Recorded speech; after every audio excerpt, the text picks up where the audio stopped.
um artigo, assim, que a gente procurou escrever numa linguagem mais fácil, inclusive uma linguagem muito boa de se ler, e uma preocupação que a gente tem, acredito que nós que pesquisamos leitura, prática de leitura, e que conhecemos as dificuldades que muitas pessoas tiveram, que muitas vezes não tiveram acesso aí durante sua trajetória de vida à leitura, então a gente procura sempre tentar escrever de forma assim que as pessoas possam entender. E aí, nesse sentido... Olá, eu sou o Logan Nobre, falo da Curitiba e sou um dos editores de marketing científico da revista ITZ, Novas Práticas em Informação e Conhecimento. Começa agora mais um episódio do podcast Revista ITZ, uma ação do projeto de extensão Ciência Aberta e a Gestão da Informação Científica da Universidade Federal do Paraná, a UFPR. No episódio de hoje está comigo Andréa Pereira dos Santos, que é doutora em Geografia pela Universidade Federal de Goiás, a UFG. Ela é autora de um artigo sobre indústria gráfica, publicado na revista ITZ. E é sobre isso que nós vamos conversar agora. Andréa, seja muito bem-vinda ao podcast Revista ITZ.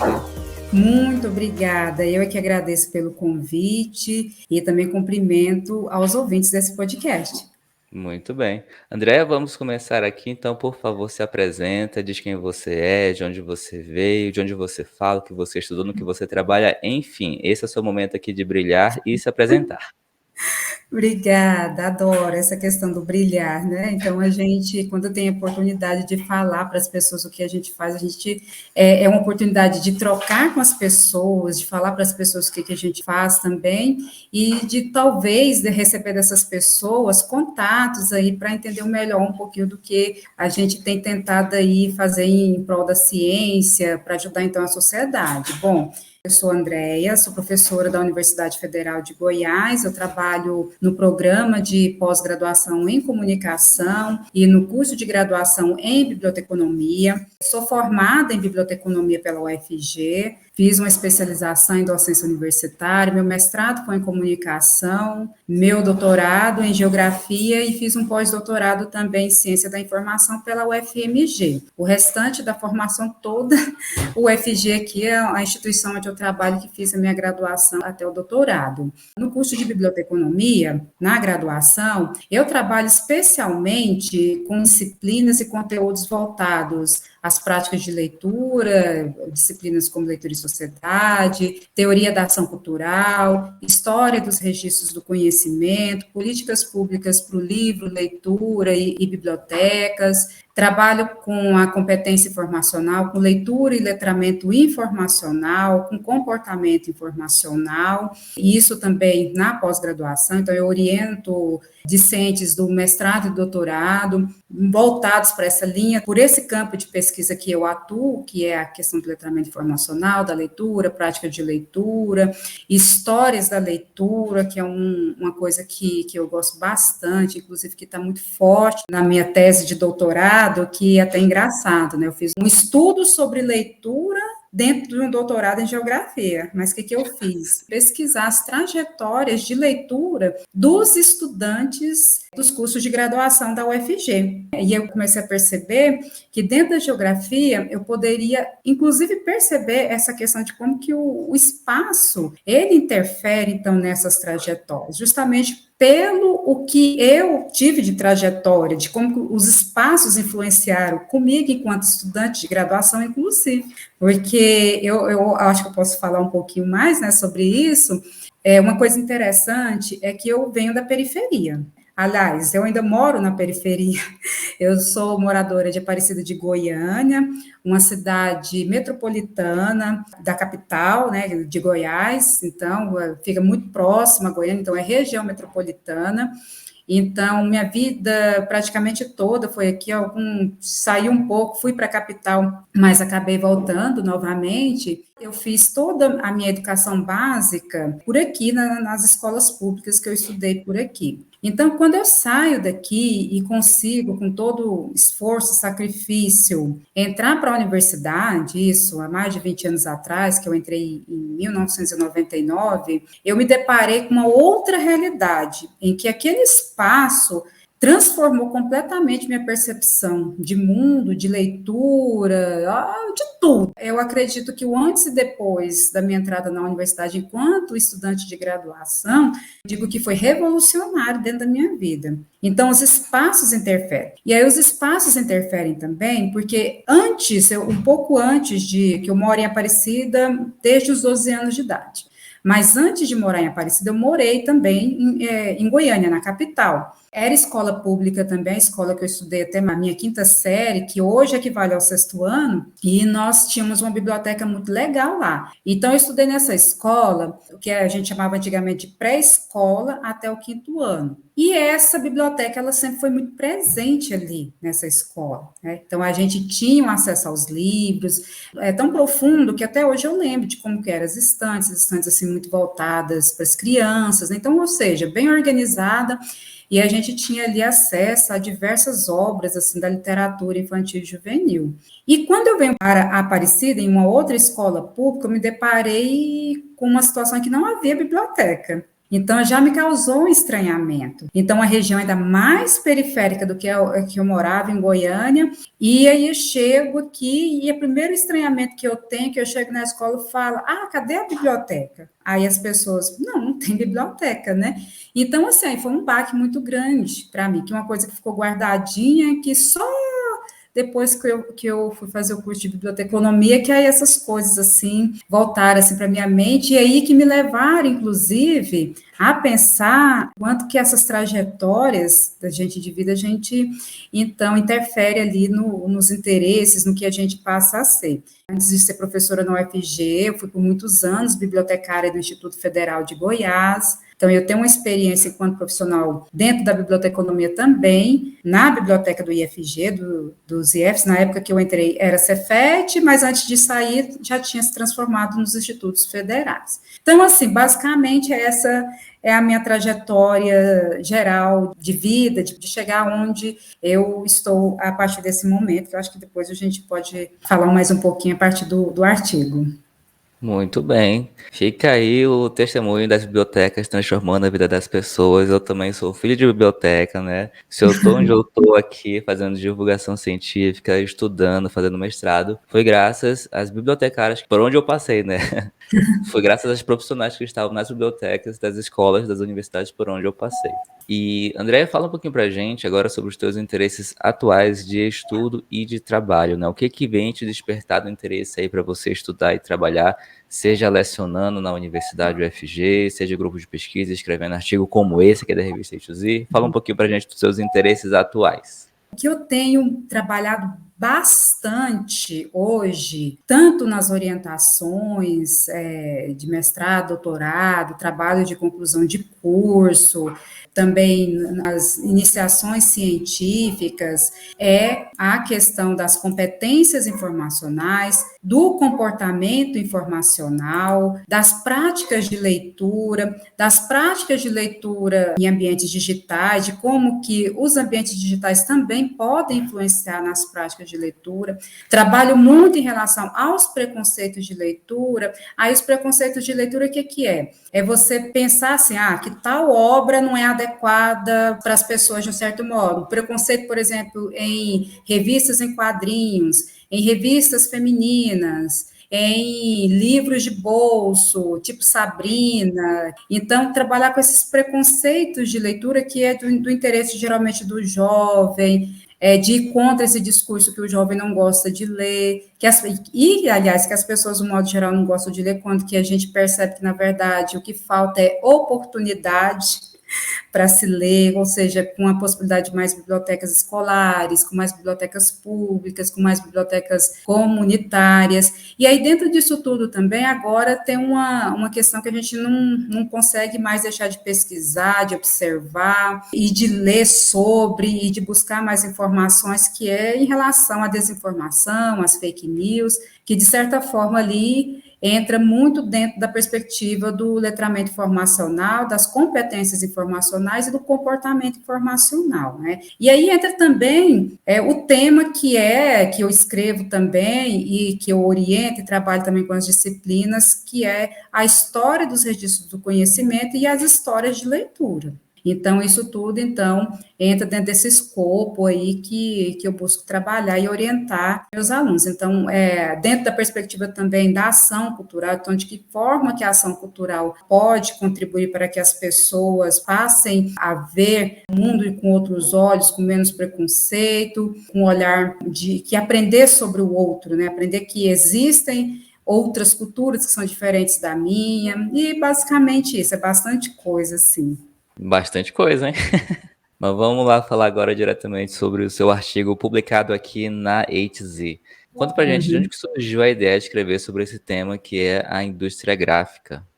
Na verdade, esse artigo, ele é principalmente, o primeiro autor é o professor Vanderlei Gouveia, que ele é meu colega aqui na Universidade Federal de Goiás. Nós temos um ateliê tipográfico aqui que o professor Vanderlei, há mais de 30 anos, cuida desse ateliê tipográfico e que também esse tema da pesquisa, desse artigo, é parte da pesquisa dele de pós-graduação também.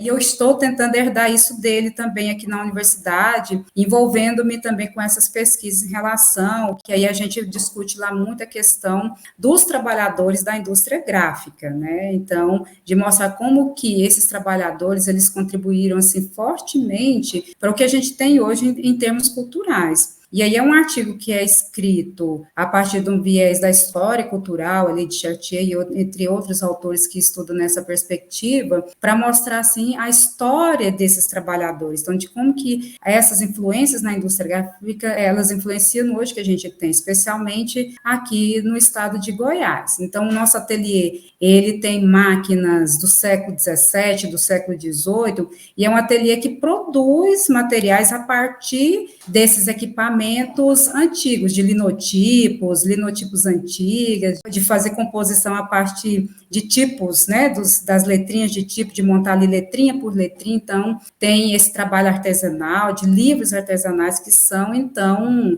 feitos a partir disso. E nós estamos montando uma estrutura bem interessante do ateliê, que a gente saiu de um espaço que estava muito pequeno, estamos indo para um espaço maior, para que essas máquinas fiquem mais expostas para os estudantes, para as pessoas de fora, então, para as pessoas de modo geral, poderem visitar e até fazerem oficinas a partir dessas máquinas, de aprender, inclusive, a lidar com essas máquinas, a manusear essas máquinas. Então, vem muito disso, vem muito disso. Nós também temos um livro que nós escrevemos, que foi justamente contando a história do ateliê, e a partir do momento que a gente conta a história do ateliê, a gente conta a história das máquinas, né? Então, de onde que vieram, quem produziu, quem inventou as máquinas, né? Então, a gente traz esse livro, inclusive está disponível no site da Universidade Federal de Goiás, no site da gráfica da Universidade Federal de Goiás, e que conta também essa história do nosso ateliê e das máquinas que nós temos no ateliê.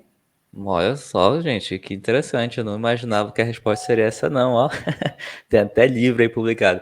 Inclusive, se a André depois quiser passar o link, ele vai estar aí na descrição do episódio para quem estiver ouvindo aqui, assistindo, se interessar, ler o livro aí também, né, André? Isso. E, André, agora que você deu um panorama, né, quanto à ideia, quanto à origem, né, de onde que surgiu a vontade de escrever sobre esse artigo, eu queria que você resumisse um pouquinho do que se trata esse artigo, pensando principalmente nas pessoas que estão nos assistindo agora, que não são da sua área de atuação, que não vão entender os jargões técnicos, Certo. assim, mas deixa a elas um gostinho de ler o artigo cujo link está aí na descrição. Então, sobre o que é o seu artigo? É um artigo que ele é uma reflexão da indústria gráfica na perspectiva histórico-cultural. E é um artigo, assim, que a gente procurou escrever numa linguagem mais fácil, inclusive uma linguagem muito boa de se ler, e uma preocupação que a gente tem. Acredito que nós que pesquisamos leitura, prática de leitura, e que conhecemos as dificuldades que muitas pessoas tiveram, que muitas vezes não tiveram acesso aí durante sua trajetória de vida à leitura, então a gente procura sempre tentar escrever de forma assim que as pessoas possam entender. E aí, nesse sentido, fazer se apresentar pessoas, personagens dessa história da indústria gráfica, né? Quem foram os operários da indústria gráfica? E aí a gente começa contando um pouquinho ali da Europa, fazendo uma arqueologia ali, uma arqueologia histórica, ou seja, contando a história, então, de como que essa industrialização, ela acontece. E aí uma coisa que todo mundo que todo mundo, assim, né, no geral, a gente fala muito da invenção da prensa de Gutenberg, por volta do século XV, e aí a gente faz essas questões todas aí para a gente poder escrever um artigo contando um pouco dessa história das pessoas que fazem, inclusive de mulheres que fizeram parte dessa indústria gráfica que a gente conta a história. Muito bem, então fica aí o gostinho para você ler o artigo. O link está aí na descrição do episódio. Bom, agora que a gente já tem um panorama do artigo, já sabe sobre o que é e de onde que surgiu, eu queria que você especificasse para a gente quais foram os objetivos do seu artigo e a metodologia, né? Como que você atingiu esses objetivos? O objetivo geral foi mesmo de identificar os personagens dessa industrialização, né? Nós fizemos uma pesquisa bibliográfica, seletiva, reunindo basicamente livros, porque a gente percebeu uma dificuldade de a gente encontrar outros artigos científicos versando sobre o mesmo tema. Aliás, até no livro que nós escrevemos, nós tivemos muita dificuldade de encontrar estudos sobre as máquinas, né? Então, aí nós achamos isso muito em livros, muito em documentos de notas, documentos antigos, de revistas antigas que falavam sobre a questão da gráfica, né? Então, aí a gente teve essa dificuldade, mas aí a gente foi reunindo aí material, a parte, inclusive, de conversa com outras pessoas que foram também indicando materiais para nós, né? O que a gente apresenta, assim, que a gente foi encontrando, assim, como resultados dessa pesquisa? É um conteúdo que permite visualizar o ofício dos gráficos, ou seja, o fazer dos gráficos, dos tipógrafos ao longo dos tempos, as adequações ao desenvolvimento industrial do setor, que aí, nesse caso, entra a questão mesmo da evolução dos equipamentos, né, e de como que os equipamentos passam ali de uma perspectiva muito manual para industrial mesmo, e aí um setor que passa a produzir os materiais de uma forma muito ampla, muito rápida, né, então aí a gente, nos resultados, a gente começou a perceber isso, mas também, por conta dessa dificuldade em relação a registro sobre a história, a preocupação com a preservação da memória histórica dessa atividade profissional. Muito bem, muito bem. E quando você finalizou o artigo, você e o outro autor, né, qual foi a conclusão que vocês chegaram e como que você se sentiu em relação a essa conclusão? Você ficou contente? Era isso que você estava esperando? Como é que foi assim, esse sentimento de entregar o artigo e pensar, cheguei ao fim, cheguei à conclusão? Na verdade, assim, a gente sempre fica feliz, assim, das descobertas, mas parece que quanto mais a gente descobre, mais a gente tem curiosidade. Então, a gente, assim, observou que as estratégias, né, criativas de sobrevivência ou resistência no meio gráfico, elas incluem, então, a busca, ainda mais agora com esses equipamentos cada vez mais modernos, de um esclarecimento mais formal e de se observar com critério esses sujeitos, essas pessoas que são parte da memória gráfica, de visibilizar essas pessoas que muitas vezes ficaram ali escondidas na história, porque como eu falei, a gente sabe da grande história da gráfica, vamos dizer assim, ou da imprensa, a partir de grandes homens, né, que no caso Gutenberg, e há 1000 anos atrás ainda tem assim na história algumas controvérsias, porque 1000 anos antes os chineses também tinham uma invenção parecida, então tem várias questões ali que são colocadas mais a partir de grandes homens. Mas quem fez a indústria gráfica foram esses gráficos, esses pequenos, que muitas vezes eram intelectuais, no passado também, mas também eram pessoas simples, pessoas comuns. Uhum. É bom ter esse olhar histórico e crítico, né, sobre o nosso passado para que a gente possa entender o nosso presente, né? Uhum. E eu queria que você falasse um pouquinho também sobre quais sugestões de pesquisas futuras você daria, caso essa sua pesquisa fosse continuar, seja nas suas mãos ou nas mãos de outras pessoas pesquisadoras. Qual seria um bom caminho para seguir? Eu acredito que talvez a gente aprofundar também na questão das mulheres nessa indústria, de como que as mulheres se envolveram. A gente sabe também que a história conta de pessoas escravas, na época também, eu acredito que seria também uma perspectiva muito interessante desse estudo, e a gente investigar essas pessoas, porque, assim, se a gente fala em termos de Brasil, no geral, mas, assim, falando um pouco também aqui de Goiânia, que ainda, que numa perspectiva, assim, de uma história brasileira, é muito recente, aqui em Goiás, por exemplo, eu sugeriria a gente conversar com as primeiras pessoas que foram trabalhadoras que ainda podem estar vivas aqui, porque aqui a indústria gráfica ela começou a tomar fôlego mesmo na década de 40, década de 50, ou seja, né, não tem muito tempo. Então, tem pessoas que ainda guardam essas memórias, não talvez pessoas que trabalharam ali na década de 40, de 50, mas pessoas que são contemporâneas de pessoas dessa época, né, que ainda estão vivas. Então, eu acho que seria importante trazer à tona cada vez mais essa história, essa participação de diferentes pessoas nessa história. Muito bem, fica aí a indicação de pesquisa futura da Andrea. E, Andréia, eu queria que você contasse pra gente como é que é o teu dia a dia aí, sendo professora na UFG, na Universidade Federal de Goiás, que você citou aí no início, que você fez toda a sua trajetória aí, uma parte dela fora, né, na UFMG, e voltou e hoje é professora concursada aí. Conta pra gente, como é que é o seu dia a dia enquanto professora na UFG? Eu sou professora na UFG em dedicação exclusiva, então isso quer dizer que eu só posso atuar profissionalmente dentro da universidade, e nossa rotina é bastante pesada, principalmente quando a gente está também envolvidos e envolvidas com a questão da pós-graduação stricto sensu, né, que é o mestrado e o doutorado. Então, aqui, por exemplo, antes de entrar para conversar com você nesse momento, a cada tempinho que a gente tem, a gente aproveita para fazer alguma coisa. Eu estava, inclusive, lendo um trabalho de qualificação, que eu vou ter uma banca logo depois do almoço, né? Então, terminando de ler essa qualificação, me preparando para participar dessa banca. Então, qual que é nosso dia a dia, né? Damos aula, né? Então, a gente prioritariamente dá aulas para os cursos de graduação, a gente tem uma carga horária ali de sala de aula mesmo, mas a universidade, ela atua, então, com ensino, pesquisa e extensão. Então, nós temos que produzir nesses três campos, no ensino, na pesquisa e extensão. Isso quer dizer que a gente ministra aula, a gente faz pesquisa e a gente tem projetos de extensão que envolvem a sociedade que não é a comunidade acadêmica, mas que é uma comunidade externa. E aí, falando assim, especificamente do que eu faço, o que eu estou fazendo hoje. E aí, além disso, o que acontece? Tem ensino, pesquisa e extensão, que é a casa maior, mas a gente também atua administrativamente. Por exemplo, quais os cargos que eu ocupo hoje na universidade, né?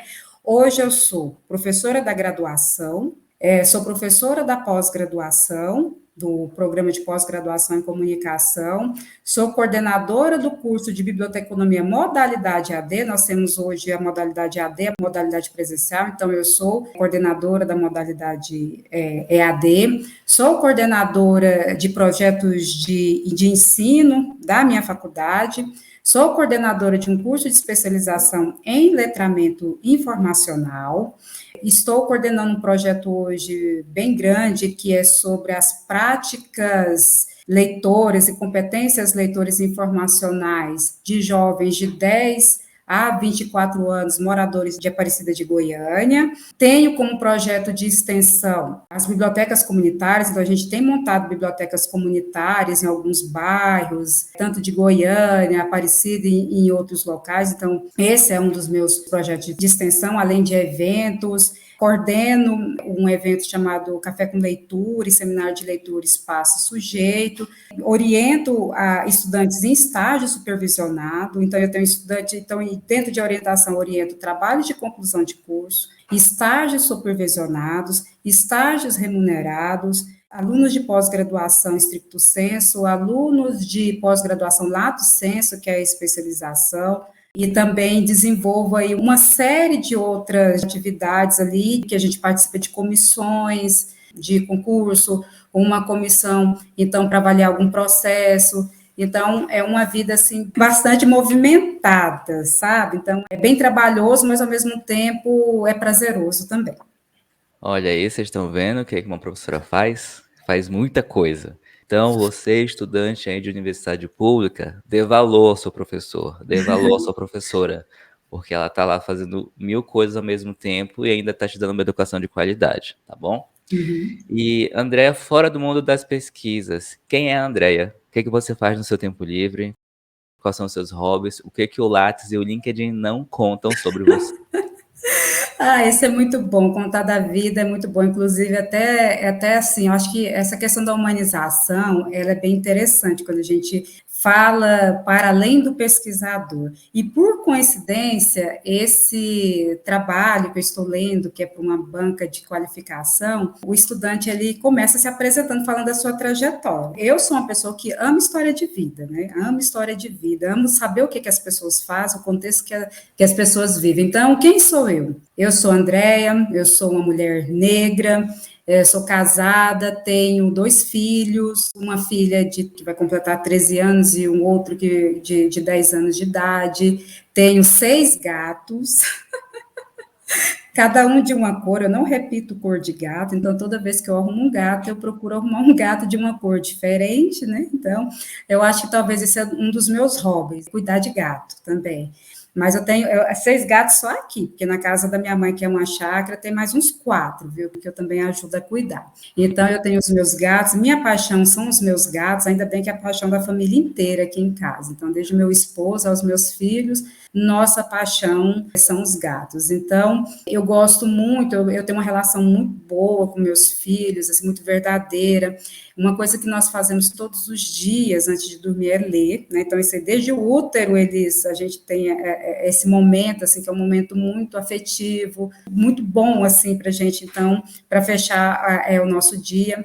Adoro séries de TV, viu? Porque chega um momento, é evidente que a gente gosta, eu gosto muito de ler literatura também, até por conta da minha área, mas, assim, chega um tempo, assim, de final de semana que você quer maratonar a série, viu? Sinceramente, você quer maratonar a série. Então, eu gosto muito de assistir série, e aí eu vou ser sincera, eu gosto de série de zumbi, gosto de série de apocalipse, né? Então, assim, de todos esses tipos de séries, assim, gosto também de séries políticas também, né? Séries que envolvam as questões políticas também, eu gosto bastante. Mas eu gosto muito de assistir séries, e agora com essa coisa das séries, parece que a gente perde um pouco esse interesse pelos filmes, porque a série parece que te prende, que como é uma história mais longa, então é aquela coisa de você sentir aquilo de forma lenta, né, ver o que vai acontecer, porque a série ela acaba sendo mais detalhada que o filme, isso é muito bom, né, acaba detalhando mais a história, porque é como um livro, porque o livro também ele detalha melhor, né, quando você está lendo. Então eu gosto também de ler, tem ali, eu gosto muito de livros infantis, leio bastante, até por conta dos meus filhos, mas eu tenho uma paixão especial pelos livros infantis, mas também gosto dos clássicos, gosto muito de cozinhar, gosto muito de frequentar parques, de fazer caminhadas com meus filhos, principalmente porque aí eles me contam muito da vida deles, de fazer viagens. Então, assim, essa mais ou menos é o que eu gosto de fazer no meu dia a dia. Eu gosto de cozinhar, faço bolo confeitado, sei confeitar bolo, viu, gente? Já levei, inclusive, bolos confeitados para a universidade para comemorar os aniversários dos colegas. Então, isso aí eu sei fazer e gosto muito de fazer. Muito bem, olha só, toda prendada, sabe até fazer bolo confeitado. Muito bem, já gostei, gostei. E aproveitando que você falou que gosta muito de ler e de assistir séries, você quer fazer alguma indicação cultural aqui pra gente? Pode ser livro, série, filme, curso, podcast, sobre qualquer assunto? Tenho 2 indicações aqui que eu gosto muito, e são filmes, viu, gente? Aliás, uma das indicações tem um livro, o livro prende mais ainda a atenção da gente. O primeiro é um clássico, né? Aliás, os dois são clássicos, mas o primeiro é o clássico dos clássicos, que é O Nome da Rosa, de Humberto Eco. O livro é maravilhoso. Um livro bem parrudo, vamos dizer assim, né, no linguajar, que é um livro grosso, mas é um livro que eu me lembro a primeira vez que eu li esse livro, eu era adolescente, então, assim, não é um livro muito difícil de se ler, não, mas, assim, eu acredito que as pessoas, elas podem começar pelo filme. O filme é facilmente encontrado aí, inclusive, no YouTube, O Nome da Rosa, né? Então, que conta um pouco da história das bibliotecas na Idade Média, né? Do controle da igreja e, assim, de como que o conhecimento ele não poderia ser transmitido para as pessoas comuns, que deveria ficar preso em só lugar. Então, quem não teve oportunidade de assistir esse filme, eu acho que esse filme ele é um clássico muito interessante. Hoje eu não vou indicar a série, não, viu? Porque senão fica muito propagandeando muito aí os streams, né? Mas, assim, acho que a série também é uma coisa, assim, que as pessoas também gostam.